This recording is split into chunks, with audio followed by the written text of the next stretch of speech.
Assalamualaikum warahmatullahi wabarakatuh. Selamat pagi teman-teman semua. Berjumpa kembali dengan saya Koko Bobby di channel YouTube saya Koko Bobby. Ya, dalam kesempatan kali ini saya ingin mengangkat sebuah topik yang berjudul mental block dimanfaatkan atau dihancurkan. Ya, mental block dimanfaatkan atau dihancurkan. Sejauh yang saya tahu, sejauh yang pernah saya dengar dari sahabat-sahabat saya, ketika terlontar sebuah kata mental block, apa yang terpikir dalam pikiran Anda? Oh, sesuatu yang harus dihancurkan. Oh, sesuatu yang menghalangiku untuk sukses. Sesuatu yang menghambatku untuk maju dalam kehidupan ini. Kebanyakan orang akan berpikir seperti itu ketika kita mengatakan mental block. Padahal mental block itu sebenarnya tujuannya baik, bagus. Pikiran bawah sadar kita ingin menjaga diri kita supaya tidak merasakan trauma, tidak merasakan rasa sakit untuk yang kedua kalinya. Contoh biar lebih mudah dipahami. Saat kecil ada seorang anak, katakan Budi gitu ya. Budi pernah dikejar-kejar oleh anjing. Wah, berlari ya si Budi, berlari sekencang-kencangnya. Tapi sayangnya, meskipun si Budi sudah berlari paling kencang yang dia bisa, anjing itu berhasil menangkapnya terus digigit di pundaknya sini. Wah, kurang lebih begitu ya. Kesakitan lah si Budi. Sejak kejadian itu, Budi takut sama anjing. Bahkan kalau dari jauh dia melihat anjing, gemeter tangan dan kakinya. Wah, dia harus minggir, nggak bisa melihat anjing apalagi yang galak gitu ya. Nah, sebenarnya apa yang terjadi dalam pikiran bawah sadar si Budi? Karena saat kecil, saat dia dikejar-kejar anjing terus digigit, pikiran bawah sadarnya ingin melindungi si Budi supaya tidak merasakan rasa sakit yang sama untuk yang kedua kalinya. Makanya setelah kejadian itu, ketika si Budi melihat anjing dari jauh, bawah sadarnya langsung ngomong, "Woi, jangan, bahaya itu. Kamu dulu pernah sakit gara-gara ketemu binatang itu." Seperti itu. Contoh yang lain, seorang anak, Ani gitu ya, masih SD gitu, maju ke depan kelas. Kebetulan Ani kurang pandai bernyanyi. Dia nyanyi itu salah, diketawain temannya. Wah, satu kelas mentertawakan dia di depan kelas. Akhirnya dia sampai nangis di depan kelas sampai berkeringatan begitu. Sejak kejadian itu, pikiran bawah sadar Ani mengetahui bahwa bernyanyi di depan banyak orang, berbicara di depan banyak orang itu bahaya, tidak bagus untuk dia. Karena dia pernah diolok-olok, dipermalukan seperti itu.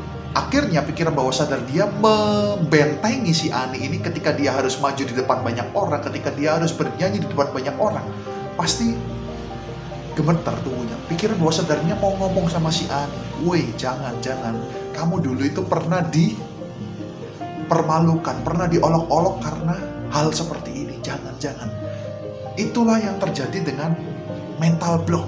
Ketika seseorang sudah punya mental block tertentu dalam pikiran bawah sadarnya, pikiran bawah sadarnya ingin menjaga dia supaya tidak terjadi rasa sakit yang kedua kali, supaya tidak jatuh ke lubang yang sama kedua kalinya. Nah, sekarang pertanyaannya, setelah Anda mengetahui bahwa mental block itu tujuannya untuk menjaga diri kita, apakah mental block itu perlu dipelihara atau perlu dihancurkan? Nah, di sini ketika kita ingin menjawab pertanyaan ini, kita harus bertanya, apa tujuannya? Apakah mental block itu menghalangimu, menghambatmu untuk mencapai tujuanmu?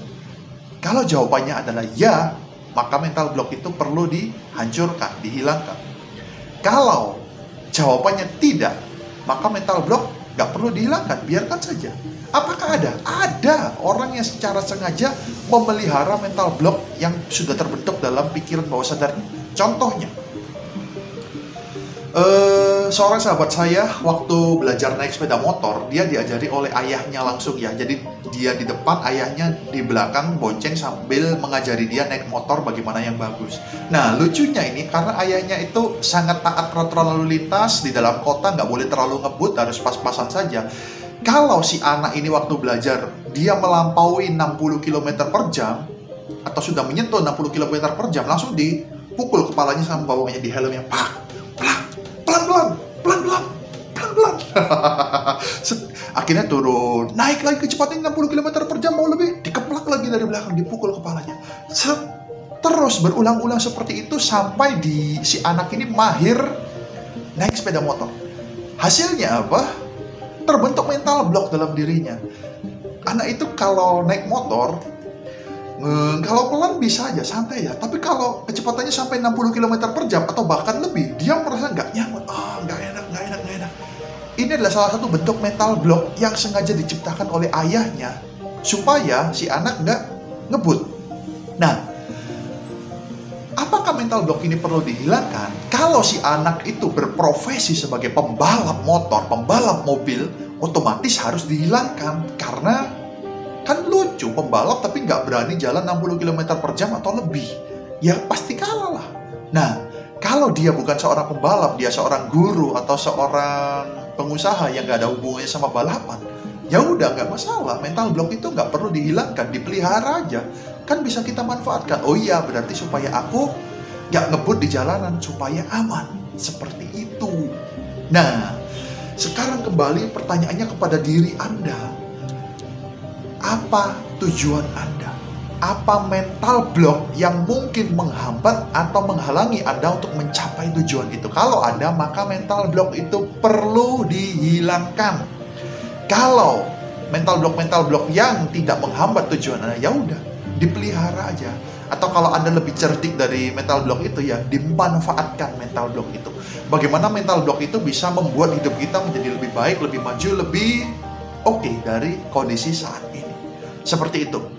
Oke ya, mudah-mudahan sampai di sini Anda paham apa itu mental block. Mental block tidak harus selalu dihancurkan. Mental block bisa kita pelihara, bisa kita jaga, bahkan bisa kita manfaatkan untuk tujuan yang lebih baik dalam hidup kita.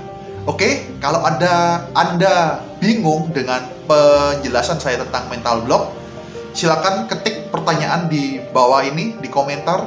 Saya akan jawab, reply nanti pertanyaannya sejauh pengetahuan yang saya ketahui. Oke, sampai di sini saya membawakan topik ini. Mohon maaf kalau ada kata-kata yang salah. Terima kasih sudah menonton video ini. Sampai jumpa di video selanjutnya. Wassalamualaikum warahmatullahi wabarakatuh. See you.